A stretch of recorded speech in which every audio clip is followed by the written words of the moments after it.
Starting में हमें evil hunters group का लीडर दिखाया जाता है जो कि फॉर्जर की तरफ घूर के गुस्से में अपने बंदू से कहता है जितना जल्दी हो सके इससे छुटकारा पाओ। तभी उनमें से एक अजीब शकल वाला बंदा फॉर्जर के सामने आते हुए उस पे अटैक करके बोलता है चलो अब इससे बच के दिखाओ। तो इस पे फॉर्जर शॉक होते हुए सोचता है ये सच में बहुत ज्यादा तेज है, उसे इसका अटैक रोकने में भी प्रॉब्लम का सामना करना पड़ रहा था। पर तभी वो बंदा इविल तरीके से हंसते हुए फॉर्जर से बोलता है मेरे ख्याल से तुम इतने भी वीक नहीं हो। हाँ, क्या मैंने सही कहा? तो इस पे फौज भी एक कातिल हंसी हंसते हुए उससे बोलता है क्या तुम अपने आप से ही बातें करना जानते हो? उसके इतना बोलने की देर ही थी कि तभी वो बंदा चिढ़ते हुए बोलता है क्या तुम्हें ये सब मजाक लग रहा है? तभी उस ग्रुप के बाकी बचे लोगों में से एक बंदा बोलता है बस एक बार मुझे मौका मिलने दो, फिर देखना मैं तुम्हारा सर कैसे अलग करता हूँ। अगर तुम बच भी गए उससे तो फिर चाहे जो हो मैं तुम्हारे सर के दो टुकड़े कर दूंगा। तो उन सभी पर ध्यान ना देते हुए अपनी स्किल को एक्टिवेट करके अपने मुंह से उसे बंदे के ऊपर एक जोरदार वेनम स्प्रे कर देता है। तो इतनी खतरनाक वेनम को अपने चेहरे पर लगता देख वो बहुत जोर से चिल्लाने लगता है और साथ ही तड़पते हुए जमीन पर गिर जाता है। तो इससे उसके साथ ही उससे ऐसा तड़पता देख बोलते हैं क्या उस बंदे ने अभी अभी वेनम थ्रो किया? पर तभी सीन शिफ्ट होकर फॉर्जर को दिखाया जाता है जो चेहरे पर एक इविल स्माइल के साथ उन सभी को देखने लगता है और साथ ही अपने मन में सोचता है मैंने ठीक वही किया जो एक रियल मॉन्स्टर को करना चाहिए। और ऐसा कहते हुए उसके चेहरे पर एक अलग ही स्माइल थी। फिर फौजा अपने मन में सोचता है सॉरी दोस्तों फाइट के बीच इन गंदी ट्रिक्स का यूज करने के लिए, क्योंकि मुझे पता है मैं इतना भी स्ट्रांग नहीं हूँ कि मैं तुम सबको हैंडल कर सकूं। लेकिन जो भी हो इस लड़ाई को जीतने का एकमात्र तरीका यही है, तुम सबके बीच सरवाइव करने के लिए आखिर मैं इतना तो कर ही सकता हूँ। फिर हमें वो अजीब सी शक्ल वाला बंदा दिखाया जाता है जो जमीन पर बेहोश पड़ा है या मर गया है वो तो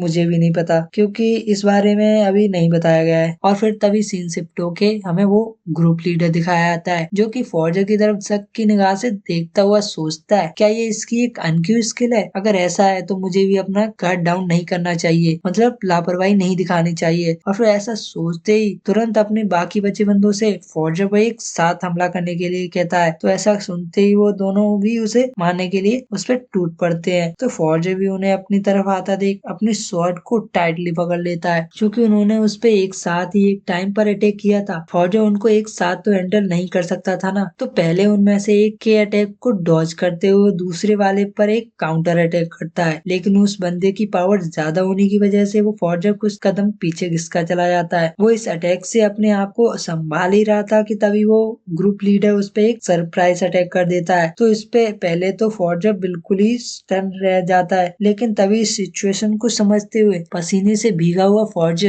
तुरंत अपनी स्किल हार्डन को यूज करते हुए अपनी बॉडी को बहुत ज्यादा हार्ड बना लेता है। तो इस पे वो लीडर सरप्राइज होते हुए सोचता है इसे मेरे इतने खतरनाक अटैक से एक खरोच तक नहीं आई, और फिर फौजी की तरफ देख के एक हल्की स्माइल कर देता है। साथ ही सोचता है ये तो सच में काफी ज्यादा टफ है, मैंने सोचा था अगर मैं इसके गर्दन पर अटैक करूंगा तो ये तुरंत मर जाएगा, पर मैं सच में हैरान हूँ कि ये मेरे इतने खतरनाक अटैक से भी बिल्कुल अफेक्ट नहीं हुआ। आखिर इसकी पावर है कितनी? पर तभी हमें फौजी को दिखाया जाता है जो कि उस लीडर के अटैक के इम्पैक्ट की वजह से दलदल जैसी जगह पर गिरा था। तो फौजी हाफते हुए खड़ा होने लगता है। तभी उन बंदों में से एक सामने आते हुए कहता है क्या तुम सिर्फ अटैक से बचना जानते हो? तो चलो अब मुझसे बच के दिखाओ। पर फौजी उसे इग्नोर करते हुए वहां से भागते हुए उस दलदल जैसी जगह के और डीप में जाने लगता है। तो इस पे वो बंदा शॉक होते हुए उस पे चिल्लाने लगता है और फिर उससे कहता है आखिर तुम सोच भी क्या रहे हो, तुम हमसे बच के कहाँ बच के जाओगे? पर तभी वो लीडर उस बंदे से फौजी को रोकने के लिए कहता है। तो वो बंदा भी उसकी बात मान के तुरंत उसका पीछा करने लगता है, लेकिन फिर वो लीडर कुछ सोचते हुए उसे वापस आने के लिए कहता है और फिर आगे कहता है ये एक टेंटेड बॉग नाम की जगह है, तो जितना तुम अंदर जाओगे वापस आना भी उतना ही मुश्किल होगा तुम्हारे लिए, और फिर वैसे भी वो इस बॉक्स पॉइजन को ज्यादा देर तक हैंडल नहीं कर पाएगा और जल्दी ही क्राउलिंग करते हुए वापस आ जाएगा। तभी हमें पता चलता है ये पूरा पॉन्ड ही जहरीली गैसेस से कवर्ड है, इवन इसके आसपास की हवाओं में भी पॉइजन है। और उसके ऐसा बोलने के साथ ही हमें फौजा दिखाया जाता है जो कि अभी भी इस पॉन्ड के और डीप में जाता जा रहा था, लेकिन तभी रुकते हुए उन्हीं लोगों की तरफ देखने लगता है जो कि कह रहे थे आखिर तुम इस गंदे से पूल में जाके क्या प्लान करने की कोशिश कर रहे हो? तो उनकी बातें सुन के उन सभी को इग्नोर करते हुए उस जगह के और ज्यादा डीप में जाने लगता है और साथ ही अपने मन में सोचता है आखिर मैं इन्हें एक अच्छे एडवेंचर की तरह भी तो हैंडल कर सकता था, लेकिन जो भी हो, मैं इन्हें एक साथ भी तो हैंडल नहीं कर सकता हूँ ना, तो मुझे यही करना सही लगा। पर तभी हमें इस जगह के बारे में बताया जाता है। ये एक ऐसा दलदल है जिसमें गिरना यानी इसके अंदर जाना एक अपॉर्चुनिटी है, मतलब इसमें अंदर जाना आपका लक भी हो सकता है, क्योंकि इस पॉन्ड के बाहर या इसके आसपास का पॉइजन गैस या इस धुएं की वजह से लोगों की हेल्थ खराब होने लगती है। तभी हमें वो लोग दिखाए जाते हैं जिनकी हालत सच में ही खराब हो रही थी। और फिर उनमें से एक बंदा बोलता है, आखिर कब तक ये बास्टर उस जगह के बीच में ऐसे ही खड़ा रहेगा। पर तभी उसके साइड में खड़ा साथी उससे बोलता है, लगभग 10 मिनट से भी ज्यादा हो गया है, ये आखिर क्या प्लान करने की कोशिश कर रहा है। और साथी कहता है, मेरा सर चकरा रहा है और मेरा पेट भी कुछ टाइम से दर्द कर रहा है। पर तभी सीन शिफ्ट होकर कुछ देर बाद फॉर्जर को दिखाया जाता है, जो कि सोच रहा था, लगता है यही सही टाइम है स्टार्ट करने का। हालांकि तब तक इंतजार करना सही होता जब तक वो और भी ज्यादा कमजोर नहीं हो जाते, लेकिन इस समय सबसे जरूरी ये है कि वो और ज्यादा टाइम ना खींचे। और अगर मैं ऐसा करता हूँ तो इससे वो एल्फ के लिए हालात और भी बदतर हो जाएंगे। पर तभी हमें वो एल्फ दिखाई जाती है जिसकी हालत सच में ही बहुत ज्यादा खराब थी। उसे देख के लग रहा है वो ज्यादा देर तक नहीं टिक पाएगी। सीन शिफ्ट होकर फौजर को दिखाया जाता है, जो कि बड़े ही कूल अंदाज में उन्हीं की तरफ आ रहा था और साथ ही कहता है, तो कैसा फील कर रहे हो पॉइजन गैस से अफेक्टेड होके? लगता नहीं है तुम लोग स्टेटस एलिमेंट्स और पॉइजन गैस की वजह से ज्यादा अफेक्ट हुए हो। क्या ये ज्यादा पिन कर रहा है? और ऐसा बोलते हुए उन्हीं की तरफ बढ़ रहा था, तो सामने खड़े उन दोनों लोगों में से एक उससे बोलता है, आखिरकार तुमने हार मान ही ली है ना।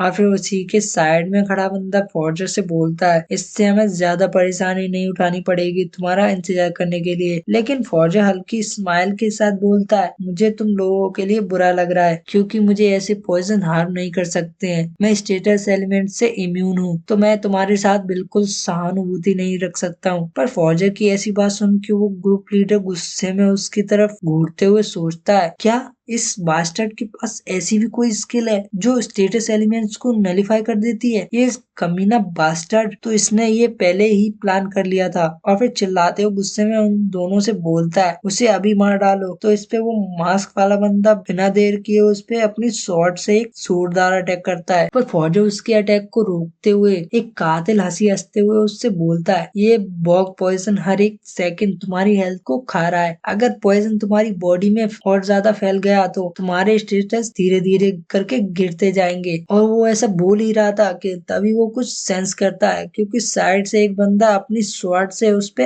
अटैक करने वाला था। पर उस अटैक के लगने से पहले ही फौजर ने अपनी स्किल हार्डन का यूज कर लिया था, जिस वजह से उस अटैक का उस पे कोई असर नहीं हुआ था। तो इस पे वो बंदा शॉक होते हुए सोचता है, क्या आखिर इसने इसे रोका भी कैसे? क्या ये कोई ह्यूमन भी है? पर तभी फौज अपनी स्किल चेन लाइटनिंग को यूज करके अपनी स्वॉर्ड को जमीन में धंसा देता है। उसके सिर्फ इम्पैक्ट मात्र से ही वो दोनों तड़प तड़प के उन दोनों की हालत बद से बदतर हो जाती है। इस अटैक के बाद हमें फौजा दिखाया जाता है, जो कि बड़े ही कूल अंदाज में अपनी स्वॉर्ड को वापस रख लेता है। पर उसके ठीक सामने वो मास्क वाला बंदा उसके अटैक की वजह से वो तुरंत ही मर गया था, लेकिन उसका साथी अभी भी जिंदा था, जो कि पसीने से लथपथ घबराते हुए अपनी स्वॉर्ड को टाइटली पकड़ लेता है और उसे कुछ कहने वाला ही होता है कि तभी वो सामने का नजारा देख के शॉक होते हुए गुस्से से उस पे चिल्लाने लगता है और साथ ही अब उस पे गालियों की बौछार कर देता है। सीन शिफ्ट होकर फौजर को दिखाया जाता है, जो कि अपनी उस बटरफ्लाई से मिली स्किल को यूज करते हुए अपने सामने खड़े बंदे पर एक जोरदार अटैक कर देता है, जिस वजह से उस बंदे की चिथड़े उड़ जाते हैं। तो पास ही में खड़ा वो ग्रुप लीडर शॉक होते हुए अपने मन ही मन सोचता है, उस वेनम स्प्रे से हार्डन और उसके बाद चेन लाइटनिंग और अब ये एयर स्लैश को भी यूज कर रहा है। पर एक इंसान मॉन्स्टर्स की स्किल को कैसे यूज कर सकता है? तो उसकी बात सुन के फौजर उसकी तरफ आते हुए उससे बोलता है, मेरे पास ऐसा कोई रीजन नहीं है जिस वजह से मैं तुम्हें कुछ भी एक्सप्लेन करूं। ऐसा बोलते ही वो उस पे अपनी स्वॉर्ड से एक जोरदार अटैक कर देता है। तो इस पे वो बंदा शॉक होते हुए उसके अटैक को रोक लेता है और साथ ही सोचता है, मेरे पास इससे फाइट करने के लिए क्लोज कॉम्बैट का एडवांटेज तो है, पर मैं ऐसा कर भी पाऊंगा या नहीं, क्योंकि इसकी बजाय ये ब्लास्ट पॉइजन है, जिस वजह से मैं हर सेकंड इससे कमजोर होते जा रहा हूँ। ऐसा सोचते ही अपने स्किल इनहेंस डेक्सटेरिटी का यूज करते हुए मन में सोचता है, मैं इससे नहीं हार सकता, ये घटिया कमजोर इंसान, मैं तुझसे तो कभी नहीं हार सकता। और ऐसा वो गुस्से से चिल्लाते हुए अपने मन में सोच रहा था और साथ ही अपनी स्किल का यूज करते हुए फौजर पर एक जोरदार अटैक कर देता है। तो फौजर भी कहाँ रुकने वाला था, वो भी भी तुरंत स्किल को एक्टिवेट करते हुए अपनी स्ट्रेंथ इनहेंस कर लेता है। तभी सीन शिफ्ट होकर थोड़ी देर बाद एक टूटती हुई स्वॉर्ड को दिखाया जाता है, जो कि और किसी की नहीं उस लीडर की थी। और साथ ही उस स्वॉर्ड के टूटते ही उस बंदे के भी दो टुकड़े हो जाते हैं। कुछ देर तक तो उसे कुछ समझ ही नहीं आ रहा था, पर तभी वो जमीन पर गिर जाता है। उसके गिरते ही फॉर्जर का एक डेडली लुक दिखाया जाता है, जो कि अपनी स्वॉर्ड को वापस रख रहा था। और फिर उस बंदे की आखिर में कई बात का जवाब देते हुए कहता है, और हाँ, तुम मुझे कभी नहीं हरा सकते हो, अगर पॉइजन गैस नहीं भी होती तो भी। उसके ऐसा कहते ही ये एपिसोड भी यहीं पर एंड हो जाता है। अगर आपको सीरीज पसंद आ रही है तो लाइक शेयर करना मत भूलना। तो मिलते हैं नेक्स्ट एपिसोड में।